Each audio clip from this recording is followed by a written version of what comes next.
peristiwa penembakan itu, terus kemudian juga kalau tidak salah setelah penembakan ya berarti bisa 13 atau 14-nya yang situasi juga masih cukup chaos. Waktu itu 12 itu tadi teman-teman sudah lihat ya di videonya, itu kan peristiwa ketika penembakan di sini di dalam kampus. Tapi waktu itu kita ada banyak sekali elemen ya, bahkan tidak hanya mahasiswa pun juga hampir semua turun ke jalan, tapi juga ada elemen rakyat. Saya juga mewakili elemen rakyat waktu itu. Kita belum sampai ke Trisakti tapi sudah terdengar ledakan, akhirnya kita mundur. Yang kedua, saya harus mengakui bahwa kampus Trisakti buat kami PRD saat itu cukup loh berkontribusi. Jadi saya dan beberapa teman di PRD, kalau mau tahu PRD nanti googling ya, hidupnya tidak lama, pendek saja sebenarnya. Secara official tuh hanya 2 tahun, resmi berdiri tahun 96. Oh ya benar 96, terus kemudian Agustus 96 sudah dianggap sebagai organisasi tanpa bentuk oleh Soeharto. Teman-teman, jangan bayangkan situasi saat itu seperti sekarang ya. Kita bebas nonton film rame-rame, filmnya film aksi kan, atau kita ngumpul-ngumpul seperti ini. Waktu itu yang saya cerita ini background sekitar tahun 97 akhir sampai menjelang 98 adalah ketika kami yang tidak bisa bergerak bebas ini itu butuh tempat-tempat untuk rapat kecil, rapat 5-6 orang. Tapi saya masih muda ya waktu itu ya, 27 tahun, sehingga kita mencari tempat di mana ya tempat yang kita bisa aman untuk berdiskusi, karena nggak mungkin kita di kafe, nggak mungkin juga di tempat yang mencurigakan. Akhirnya kami pakai tempat di selasar kampus di Trisakti ini. Itu kedua, jadi berjasa buat kami nyaru jadi mahasiswa Trisakti. Yang ketiga, saya tadi sempat tercenung lihat halte, karena waktu itu 98 ya, sebelum reformasi, kami itu dapat tugas, saya dan beberapa teman, untuk untuk mengerek keberanian menggulingkan Soeharto. Itu kan zaman dulu bilang Soeharto saja tanpa Bapak Presiden Soeharto, gitu aja udah bikin bibir gemetar ya. Nah, keberanian melawan itu kan harus didorong gitu ya. Salah satunya dengan kami menamai waktu itu Graffiti Action. Saya ingat persis, subuh-subuh kita bertiga menuliskan di halte, gulingkan Soeharto. Itu jauh sebelum reformasi, dan itu ada di beberapa titik strategis di beberapa kota. Nah, itu konteks tadi ya secara personal. Dan bagi saya, bagi semuanya tentu kampus Trisakti sejarahnya memang sejarah kampus perjuangan lah ya. Sejak zaman Respublika, kemudian jadi kampus reformasi. Jadi ya sudah seharusnya teman-teman melakukan seperti ini, dan mungkin bukan hanya sekedar peringatan ini ya tahunan, tapi lebih dari itulah saya percaya. Teman-teman, tadi kita sama-sama lihat film, saya juga baru pertama kali lihat filmnya. Saya percaya Anda semua belum lahir lah ya di tahun itu ya, tahun 98. Belum ya? Belum. Jadi memang jargon melawan lupa nggak relevan, karena tahu saja tidak gitu ya. Ya itu juga kritik bagi kami di kelompok HAM gitu ya, untuk nggak relevan lagi jargon melawan lupa kalau 10 tahun yang lalu masih. Nah, generasi ini generasi memang tidak tahu peristiwa itu, sehingga tugas-tugas kita dan yang lain-lain adalah untuk memaksa atau mengajak untuk tahu. Peristiwa 12 Mei 98 saya percaya Anda semua hafal di luar kepala. Karena kalau tidak, aduh gimana ya nyandang jaketnya Trisakti tapi sejarah Trisakti misalnya nggak sampai apal di luar kepala, itu kan nggak banget lah ya. Saya cuma pengen bilang bahwa peristiwa itu adalah salah satu fondasi besar terhadap sebuah perubahan besar di Indonesia, transisi demokrasi di Indonesia yang ditandai dengan reformasi. dengan turunnya Soeharto 21 Mei 98. Kita peringati ya, kita rayakan beberapa hari lagi. Nah, saya cuma pengen mengatakan bahwa Mei sungguh momentum yang sangat bersejarah ya. Kalau kita bicara 98, ada peristiwa Trisaktinya tanggal 12, terus kemudian juga 13, 14 kita tahu semua pasti peristiwa yang nggak boleh itu dilupakan ya. Itu sejarah kelam bangsa ini yang harus kita lihat dengan dengan terang gitu ya. Peristiwa kerusuhan Mei 98, kerusuhan itu ada peristiwa sejumlah orang ratusan yang itu kemudian terpanggang mati, dan ada juga perkosaan terhadap para perempuan Tionghoa. Itu bukan fiksi ya, bukan fiksi, bukan hoax. Bisa jadi generasi nanti akan menganggap fiksi atau menganggap hoax ketika sejarah itu, fakta itu tidak pernah dituliskan. Faktanya juga nggak pernah dituliskan secara resmi oleh negara, karena proses pengadilannya pun juga tidak pernah tuntas sampai akhir. Nanti Mbak Bibip pasti akan bahas banyak tentang proses pengadilan. Tapi saya ingin mengajak teman-teman untuk memandang Mei, betapa kita melihat, betapa kita mengenang Mei itu sangat bersejarah, dan salah satu titik simpulnya adalah di kampus ini. Karena banyak sekali peristiwa-peristiwa besar yang mengubah konteks politik Indonesia yang teman-teman semua nikmati hari ini. Saya nggak pengen mengajak untuk bicara yang lalu-lalu, saya cuma pengen mengajak Anda untuk sedikit saja membayangkan gitu ya. Apakah zaman dulu, zaman saya itu baca buku Pramudia Anantatur, nggak bisa coy, leluasa, nggak bisa, harus baca diam-diam, bukunya di cover pakai koran, bukunya fotokopian, mana ada buku-buku itu. Atau diskusi-diskusi pasti dengan cara apalah ya, dengan cara berbagai macam cara gitu. Atau aksi, jangan bayangkan aksi sudah ratusan atau ribuan, aksi 10 orang yang menghadapi sekompi, 10 orang berhadapan dengan laras mapan. Nah, artinya saya cuma pengen bilang bahwa 4 abang-abang Anda itu martir loh. Itu menjadi 4 dari sekian ratus, sekian ribu, sekian juta martir di Indonesia dari sejarah panjang ya pergerakan demokrasi, yang membuat kita bisa lebih leluasa hari ini sampai transisi demokrasi di peristiwa reformasi. Meskipun tadi saya suka ya dengan sambutan dari, aku lupa presiden BEM-nya atau siapa ya, begitulah harus presiden BEM ya, aku lupa tadi, tapi intinya yang mengatakan bahwa gimana saat ini rejim. Nah benar, hari ini kalau peristiwa reformasi 27 tahun yang lalu, sekarang ya kita seperti bergerak mundur, benar-benar seperti dulu gitu ya. Tidak sama persis, tapi watak-watak karakter asli fasisme ada hari ini. Tapi saya pengen bilang itu satu hal, bukan kemudian kita menafikan bahwa reformasi tidak berguna. Tentu sangat berguna, karena juga pengorbanan yang lain-lain sangat banyak gitu ya. Nah, pada peristiwa Mei juga tadi dijelaskan juga kalau nggak salah oleh Bang John ya. Jadi konteks besarnya adalah, saya yakin zaman hari ini teman-teman menjadi sangat mudah googling ya. Kalau zaman dulu kan mendapat informasi sangat sulit banget bisa diakses. Sekarang adalah masa berlimpahnya semua informasi.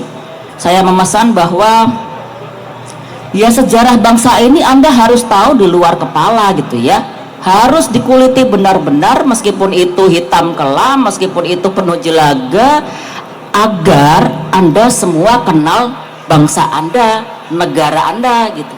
Gimana kita bisa mencintai kalau dia layak dicintai? Tapi saya pikir begitulah ya, harus mengenal setidaknya. Nggak hanya mengenal yang baik-baik, negeri ini bobroknya banyak kok.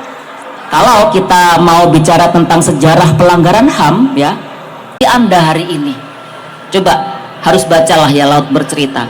Meskipun dia fiksi tapi berbasis pada fakta penculikan. Nah, peristiwa penculikan itu terjadi mulai akhir 97 sampai Maret 98. Kemudian ledakan-ledakan aksi di mana-mana terjadi. Tadi ya dijelasin kalau tidak salah dolar itu, rupiah yang biasanya 2.300 menjadi 17 kalau tidak salah. Pokoknya ambruk ekonomi yang kemudian memicu seluruh kemarahan rakyat, seluruh mahasiswa, dan kemudian berujung pada peristiwa Mei tadi, diledakan di Trisakti. Tapi sebelum itu, sejak bulan Januari, seingat saya, Januari 98, itu ledakan aksi-aksi mahasiswa, dimotori oleh mahasiswa, itu sudah meledak di berbagai tempat. Tapi bulan Mei, itu kuncinya ya, karena ibarat hamil gitu ya, sudah benar-benar mau 9 bulan gitu. Dan terjadilah peristiwa Soeharto mundur 21 Mei. Teman-teman, kalau tadi habis ini berarti udah ya sesiku ya. Saya cuma mau lanjutkan sedikit, tadi nyambung dari moderatornya kalau mau menanyakan apa sih relevansi dari kita mengenang Mei 98. Tadi Bang John atau Bang Haris Ashar ya sudah menyinggung soal impunitas, soal kekebalan hukum. Nanti juga Mbak Bibi pasti bicara ke sana. Saya cuma pengen bilang, kalau 5 tahun yang lalu kami di NGO ini bicara impunitas itu kayak nggak membumi ya.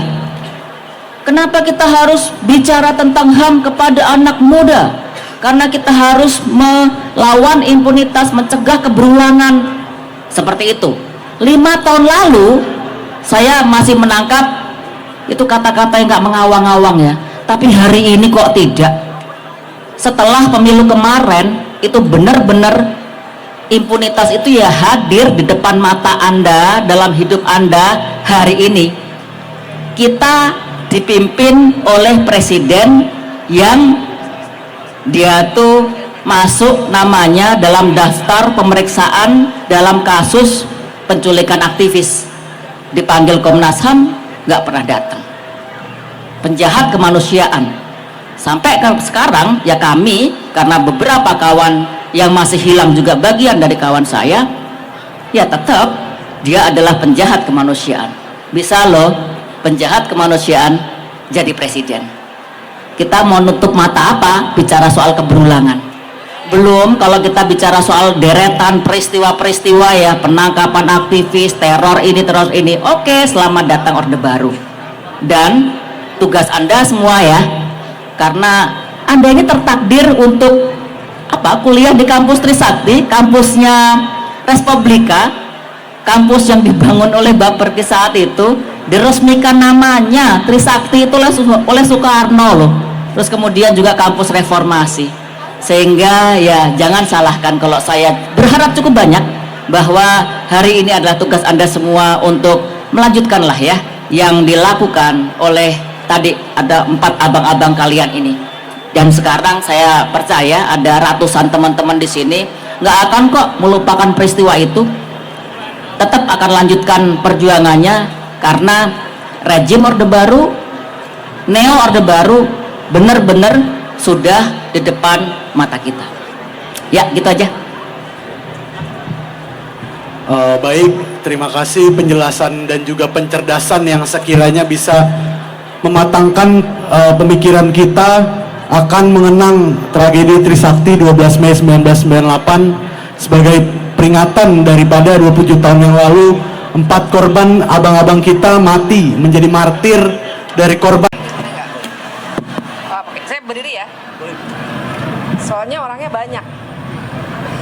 Selamat malam. Banyak orang jadi saya minta izin berdiri. Tapi saya ngomongnya tadi nggak mohon izin gitu, nggak. Kita jauhkan kita dari situ ya. Teman-teman sekalian, saya dulu kuliahnya nggak di Trisakti. Saya dulu kuliahnya adalah di sebuah kampus.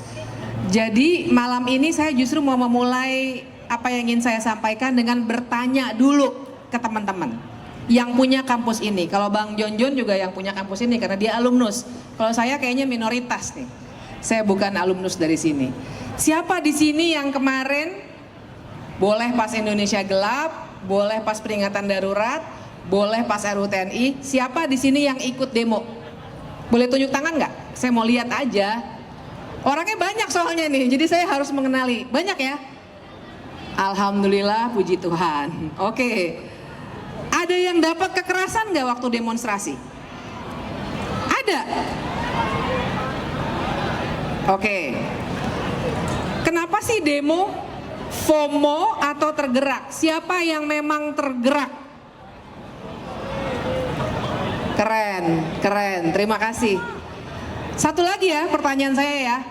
Siapa yang Februari 2024 nyoblos? Saya nggak nanya siapa yang dicoblos. Saya cuma nanya siapa yang datang ke TPS dan nyoblos. Wis banyak banget. Oke, tenang, saya nggak akan nanya siapa yang udah nonton Dirty Food atau enggak.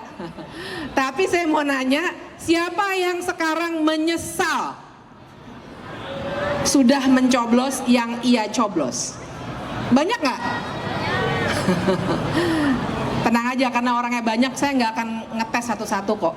Dan saya kira kita juga tidak lagi harusnya dalam posisi saling menyalahkan, lu sih nyoblos dia, lu sih yang nggak nyoblos dia dan lain sebagainya. Enggak. Kalau dibilang siapa yang salah, apakah kita salah mencoblos orang? Enggak juga. Menurut saya ini semua salah secara struktural. Kalau ada teman-teman yang Februari 2024 yang lalu merasa menyesal, saya nggak tahu lah menyesalnya karena apa. Saya ingin meyakinkan teman-teman, itu semua bukan sepenuhnya, saya nggak bilang nggak salah total ya, tapi bukan sepenuhnya salah dari orang-orang yang mencoblos atau tidak mencoblos.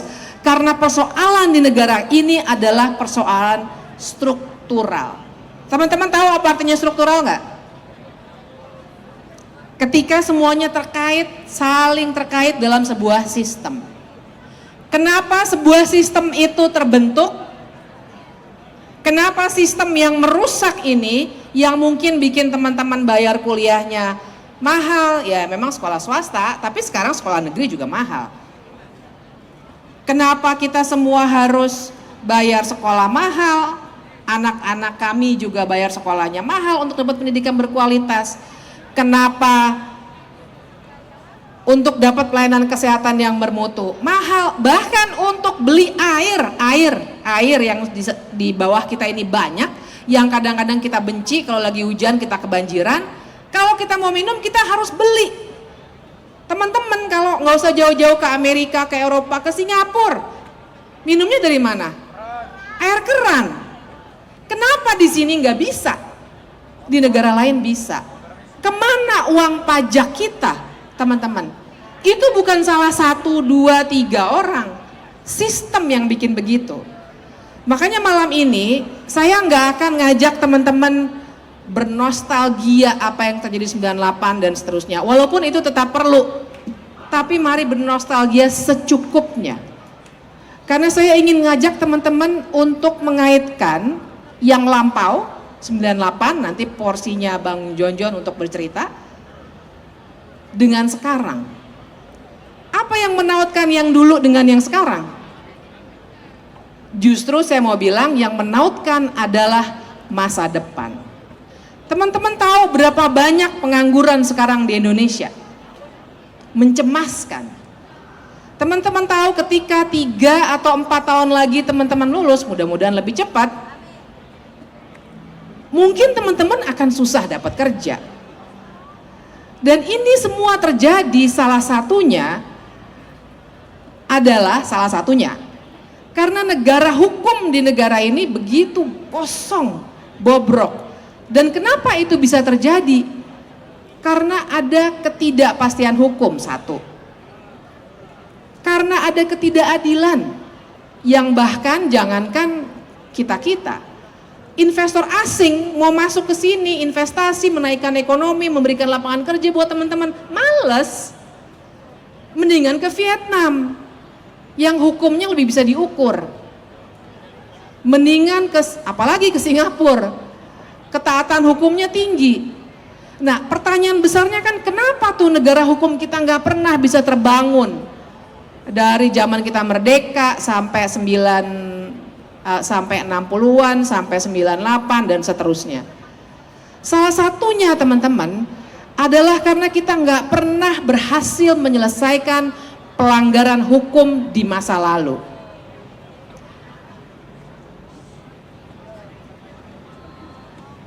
Kita belum pernah berhasil menyelesaikan tugas sejarah kita. Dan kita pasti semua lagi berpaling ke sebelah kanan ya. Karena ada rombongan pejabat yang mungkin alumnus kalian juga. Tapi persoalan kita malam ini justru sudah mempersoalkan sistem yang rusak. Yang akan merusak masa depan kita semua, apalagi masa depan teman-teman yang katanya generasi emas. Dan saya mau bilang 3 hal dari situ. Yang pertama adalah tadi Bu Lili nyebut-nyebut soal, atau bahkan Bang Jonjon tadi dalam film juga sudah menyebutkan.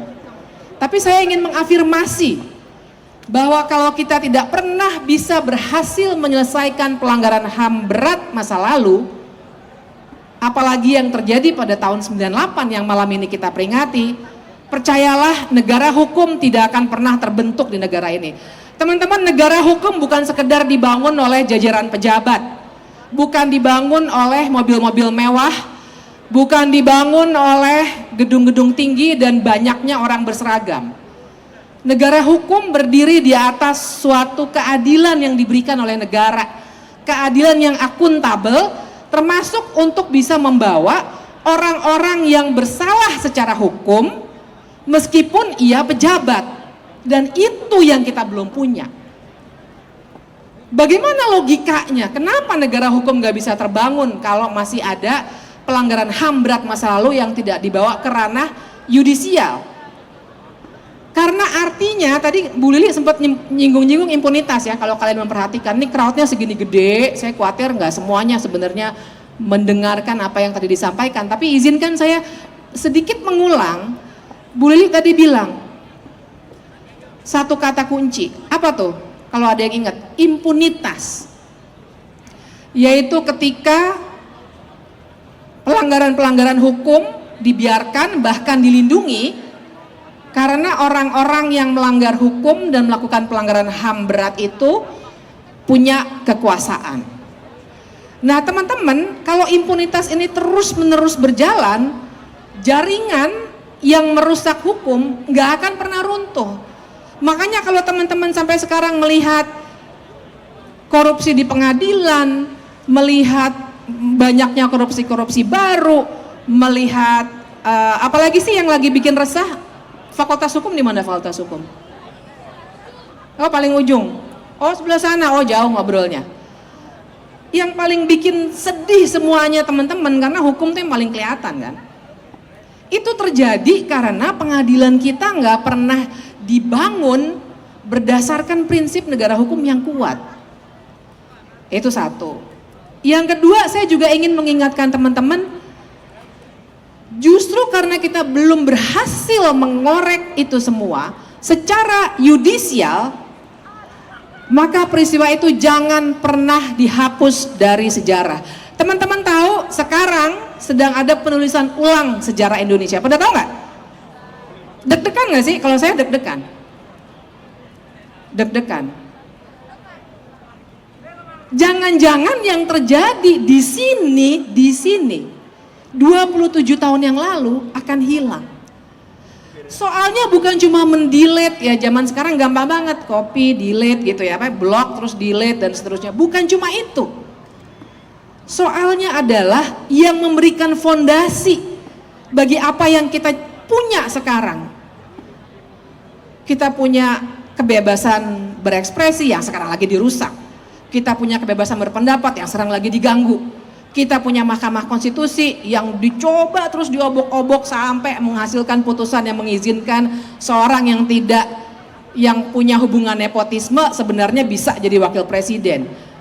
Tapi itu semua, kita punya pembatasan kekuasaan presiden. Dulu 32 tahun, sekarang 2 tahun cukup. Itu aja mau diperpanjang oleh Jokowi tahun lalu, 2 tahun yang lalu.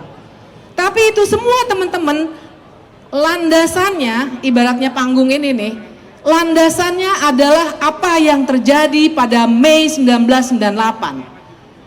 Kalau itu dihapus teman-teman, saya ibaratnya juga akan jatuh dari panggung ini. Panggung bukan sekedar panggung. Mei 98 bukan sekedar simbolisme. Mei 98 adalah salah satu tonggak sejarah penting dalam Republik ini. Dia yang membuat kita punya sistem hukum yang baru, punya konstitusi yang baru. Bayangkan kalau itu hilang dari sejarah. Terakhir, saya mau ngingetin, teman-teman tahu gosipnya, katanya Soeharto mau dijadikan apa? Pahlawan. Ada yang setuju nggak Soeharto dijadikan pahlawan? Senang sekali saya dengarnya. Karena dia tidak pantas jadi pahlawan. Dan teman-teman pernah berpikir nggak? Kalau saya orangnya overthinking. Kadang-kadang overthinking tuh bagus loh. Mikirin hal-hal yang penting juga untuk kita pikirin. Apa sih arti pahlawan? What is a hero? Kenapa sih pahlawan itu kan harus ditetapkan oleh pemerintah? Teman-teman pernah mikirin nggak? Kenapa misalnya perempuan jarang yang jadi pahlawan? Kenapa kalau bukan elit, bahkan elit kerajaan zaman dulu, jarang yang bisa jadi pahlawan? Tapi elit, bahkan dari elit yang baru yang sebenarnya berkuasa 32 tahun selama 32 tahun secara kejam bisa jadi pahlawan. Kenapa? And again, what is a hero? Dan kenapa harus ditetapkan oleh pemerintah? Besok teman-teman ikutin ya dan dukung kampanyenya. Besok saya dan kawan-kawan Kontras dan lain-lain YLBHI akan ke Kementerian Sosial untuk menolak gelar pahlawan untuk Soeharto. Bukan karena kita benci orang, bukan. Saya ingin mengingatkan teman-teman, nggak ada kebencian personal. Yang kita benci adalah kebijakan, keputusan politik dan dampak dari keputusan politik itu. Kalau kita menolak Soeharto bukan karena benci secara personal, orangnya sudah meninggal, nggak boleh juga kita benci-benci personal. Tapi dampaknya teman-teman persis balik lagi, muter lagi ke apa yang tadi saya sampaikan di awal. Kita hari ini kumpul lagi, kita hari ini mungkin kesel karena apa yang terjadi Februari 98 dan seterusnya, Februari 2004 maksud saya, dan seterusnya. Itu semua dikarenakan masa lalu yang tak pernah usai. Bayangkan kalau masa lalu itu di-delete begitu saja. Padahal memori hukum dan sejarah bangsa itu bukan seperti memori personal kita. Relasi kita dengan negara bukan relasi antar manusia. Antar manusia kita sebaiknya berprasangka baik, saling memaafkan, namanya juga manusia. Tapi negara dan warga memang relasinya tidak setara. Kita kalau mau membangun negara hukum harus berangkat dari penyelesaian pelanggaran HAM berat masa lalu dan tidak boleh menghapus sejarah yang membuat bangsa ini seperti sekarang. Nah, saya berhenti dulu di situ karena nanti kita mungkin kalau ada waktu ngobrol-ngobrol lagi. Terima kasih.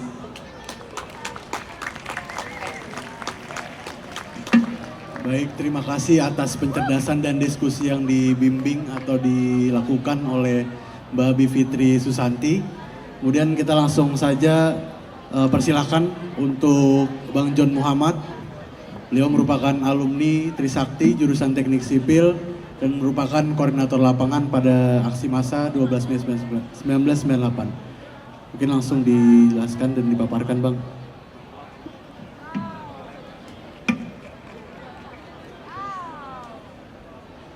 Assalamualaikum warahmatullahi wabarakatuh. Assalamualaikum warahmatullahi wabarakatuh.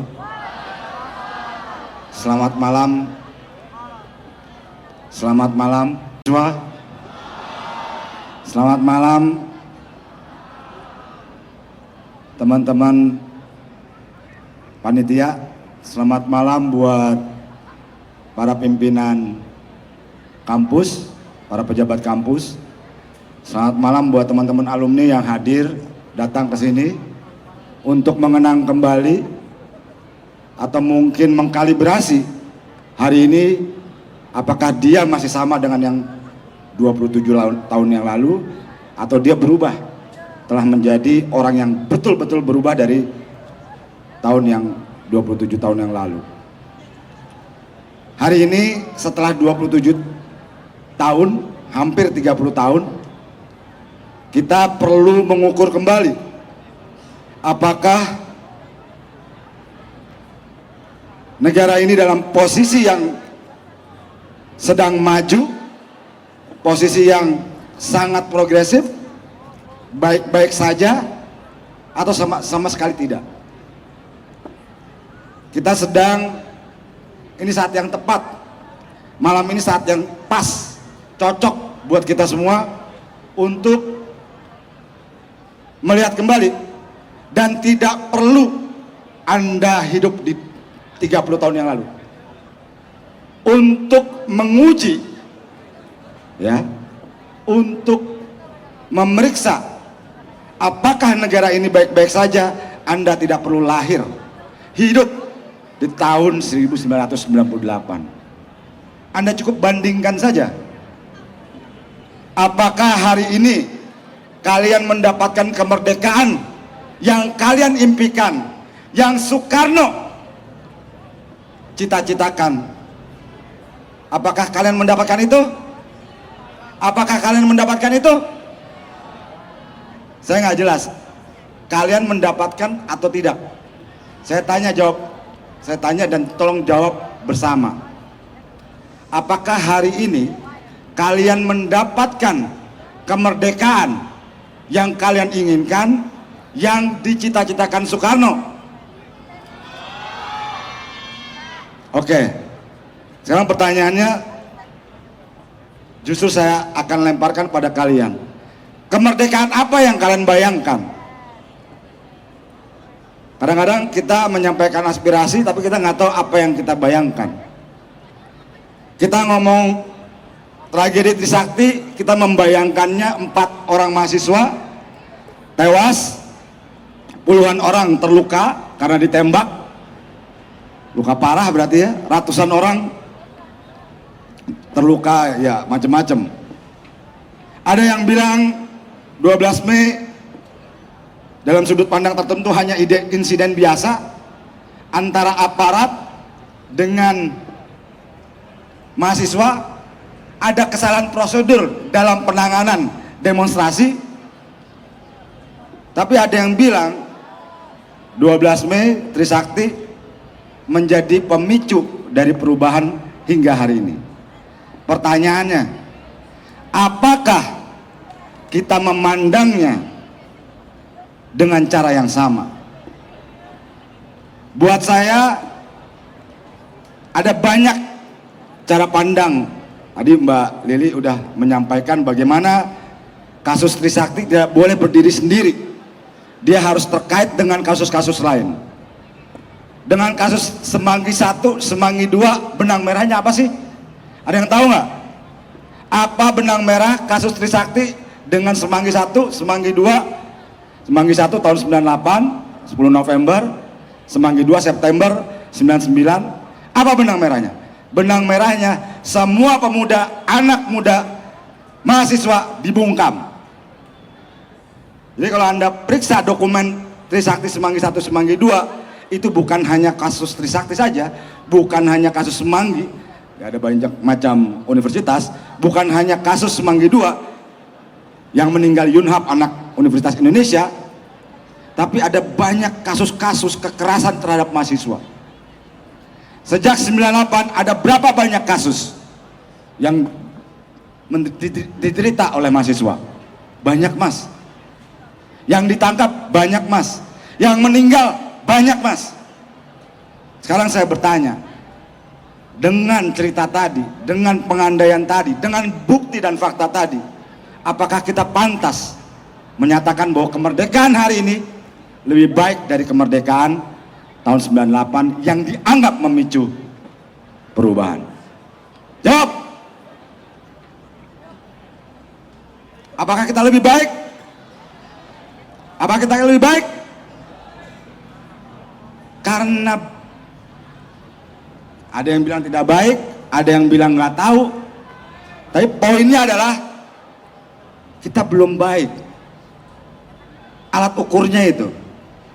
Jadi alat ukurnya bukan segala macam yang, ya saya pikir itu hak ya, material ya, kompensasi terhadap keluarga korban, upaya untuk, ya ini kampanye dalam konteks mendokumentasi sejarah.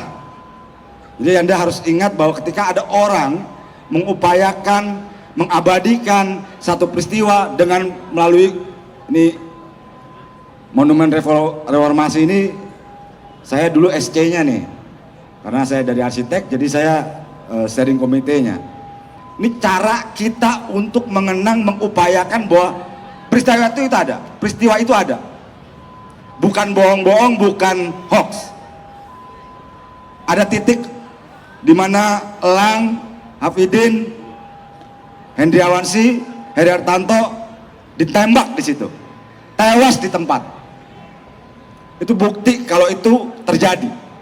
Jadi upaya untuk mendorong, ya, atau mengingatkan kembali, bahkan mengenang, menetapkan menjadi sesuatu, itu adalah upaya untuk tidak menghilangkan sejarah. Kalau tadi Mbak Bibip menyatakan bahwa ada upaya untuk menulis